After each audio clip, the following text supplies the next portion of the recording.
나이 들면서 마주하게 되는 직업적, 정신적, 육체적 쇠퇴를 후회와 분노가 아닌 성장과 변화의 기회로 바꿔라. 안녕하세요. 책과 함께하는 이야기 산책입니다. 오늘 함께할 책은 인생의 오후를 즐기는 최소한의 지혜입니다. 시대의 흐름이 점점 빨라진다는 것을 모두가 크게 느낄 수밖에 없을 텐데요. 그러다 보니 퇴직하는 시기도 점점 빨라지게 되고 요즘은 투잡도 아니고 엔잡러라는 이야기까지 하잖아요. 모두들 정말 열심히들 살아가는 것 같아요. 사람이 살아가는 데 있어 무엇을 하든 목표가 있을 거예요. 크든 작든 말이죠. 그리고 그 목표는 대부분 성공에 대한 소망이 담겨 있지 않을까 생각해 봅니다. 저자는 성취를 독이라 표현하고 있습니다. 1장은 인생의 파티는 계속되지 않는다의 주제로 이야기들이 묶여 있어요. 즐거웠던 파티도 어느새 시간이 되면 끝날 수밖에 없듯 우리의 삶도 쇠퇴하는 순간을 맞을 수밖에 없음을 이야기합니다. 저자는 직접 다양한 직업군의 사람들을 만나고 상담한 사람들의 예를 들며 그들은 그 상황을 모두 받아들이기 힘들어했지만 나이가 들어감에 따라 노력과 상관없이 그 순간을 맞게 된다고 말합니다. 성취가 왜 독이 될까요? 성취한 것이 클수록 내려오는 것이 더 힘들지 않을까요? 저자가 이야기하는 것은 사람들은 더 노력하면 된다고 쉴 틈 없이 일하면서 일중독에 빠져 지내는 일이 대부분이며 그 성취가 필연적인 박탈감으로 느낄 수밖에 없다는 것입니다. 저자는 카텔의 책 이야기를 하며 인간을 구성하는 두 가지의 지능이 있다고 합니다. 첫 번째 유동성 지능은 논리적 판단과 유연한 사고를 하며 새로운 문제를 해결하는 능력으로 정의하고 두 번째 결정적 지능은 과거부터 현재까지 쌓아온 지식을 활용하는 능력이라고 말합니다. 그래서 첫 번째 유동성 지능은 타고난 지능에 속하며 30대, 40대에 급격히 감소하기 시작합니다. 두 번째 결정성 지능은 살아가면서 사회와 학습을 통해 배운 지식이라 말할 수 있습니다. 즉, 지혜라고 말하죠. 이러한 특성을 우리가 알고 나면 현실을 부인하지 말고 그 특성에 맞게 유연한 대처가 필요하다고 말합니다.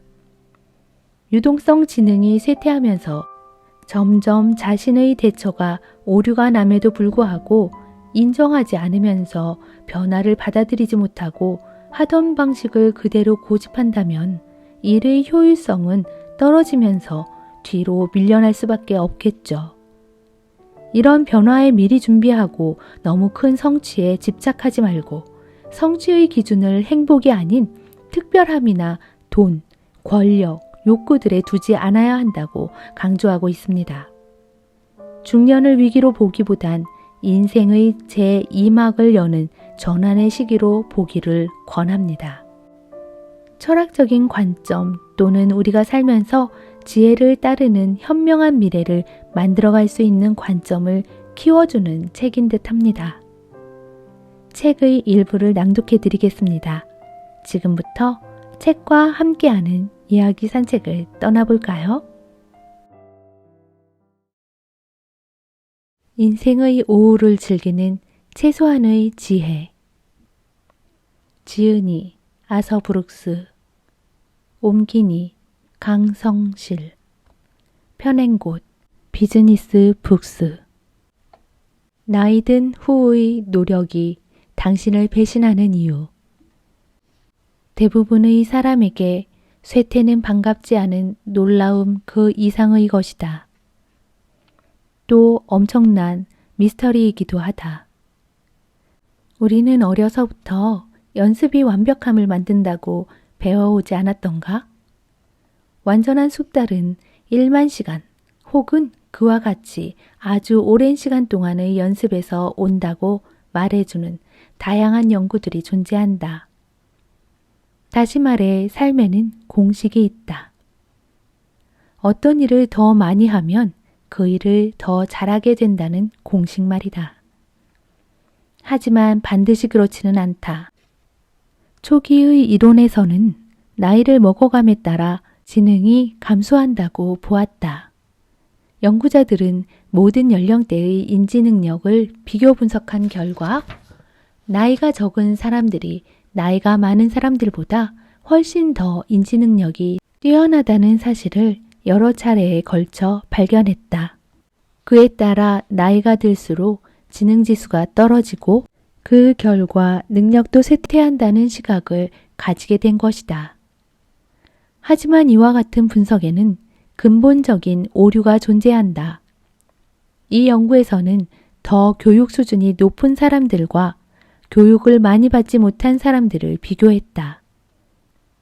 연구자들이 오랜 시간 동안 개개인을 조사해 본다면 과거의 연구에서 보여준 것보다 지능의 감퇴가 그렇게 두드러지지 않는다는 사실을 발견하게 될 것이다. 지능이 낮아지는 더 설득력 있는 이유는 뇌의 구조가 바뀐다는 설명이다. 구체적으로 말하자면 전전두엽 피질의 기능이 바뀌는 것이다. 우리 뇌에서 전전두엽 피질은 유년기에 가장 나중에 발달하고 성인이 되어서는 가장 먼저 퇴화한다. 주로 기억력과 집행기능, 억제기전 등을 담당하는데 그중 억제기전은 현재 당면한 문제와 관련이 없는 정보를 차단해 중요 기술에 집중하여 그것을 향상시킬 수 있도록 도와주는 능력이다.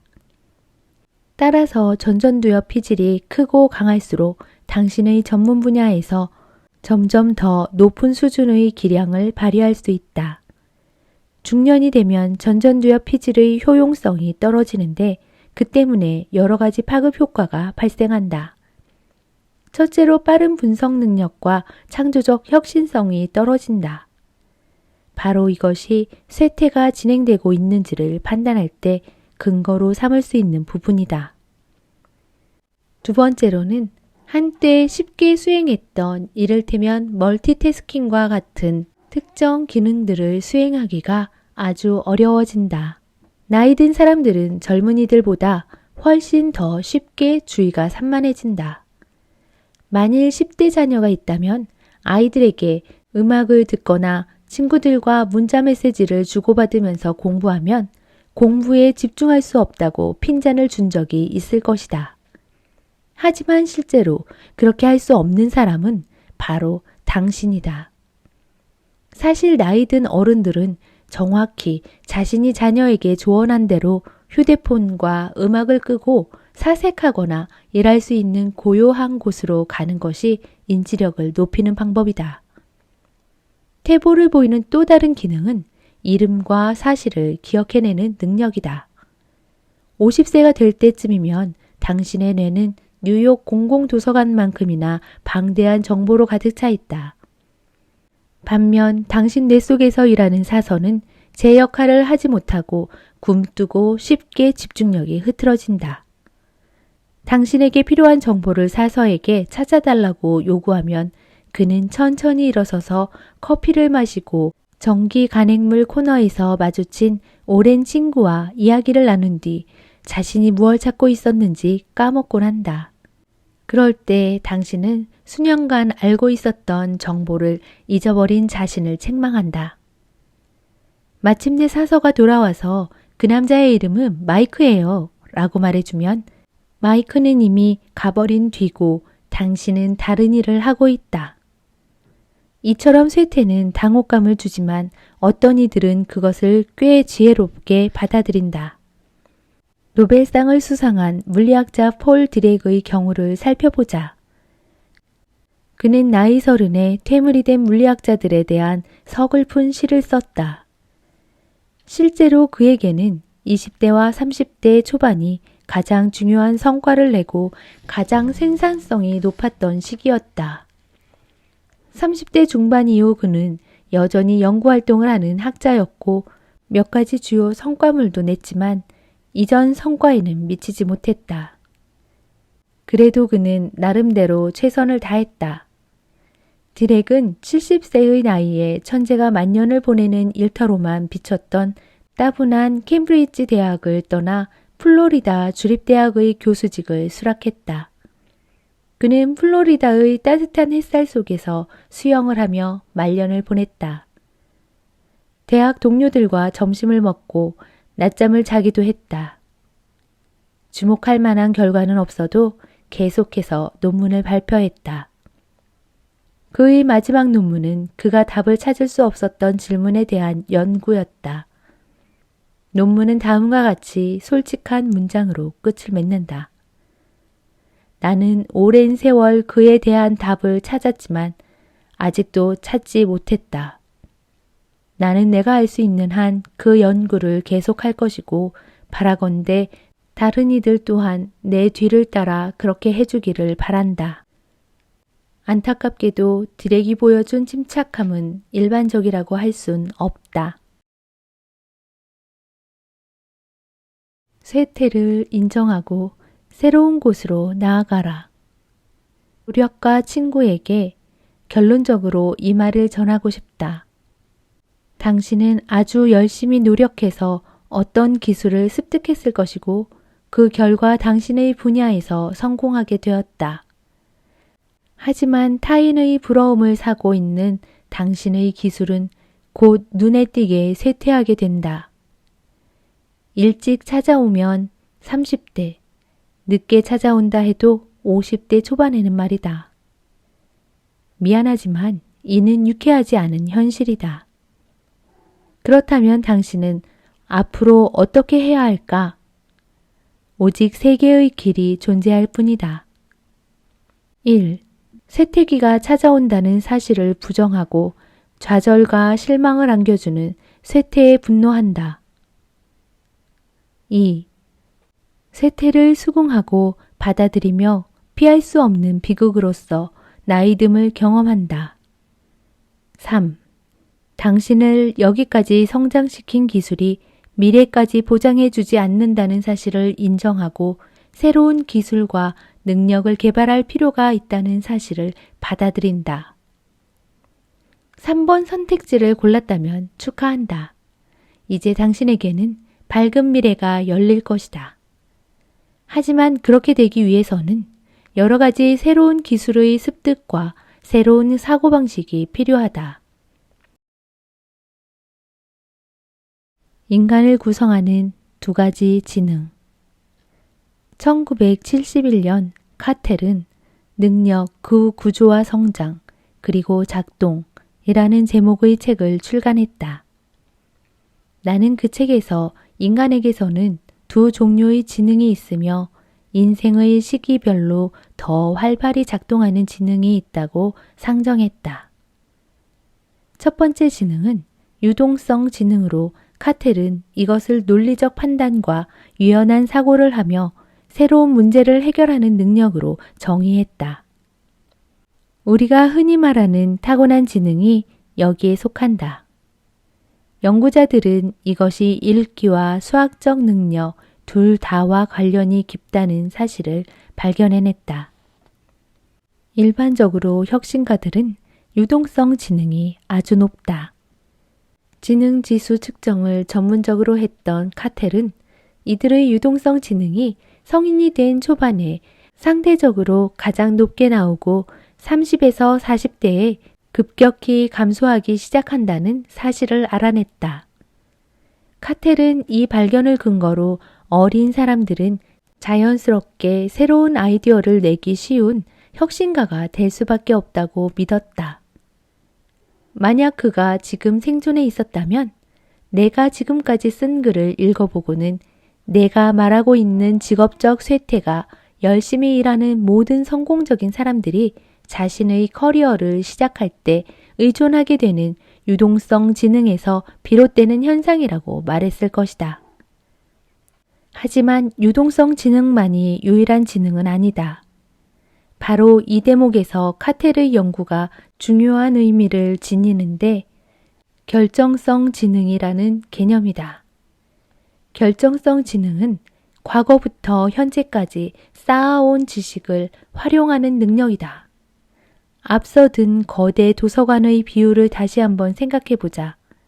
하지만 이번에는 도서관 사서가 얼마나 행동이 굼뜬지 탓하는 대신 사서가 둘러봐야 할 장서의 규모가 얼마나 큰지, 그리고 비록 시간은 조금 걸릴지언정 사서가 한 권의 책을 어디에서 찾아야 하는지 정확히 알고 있다는 사실이 얼마나 경이로운지 생각해보자.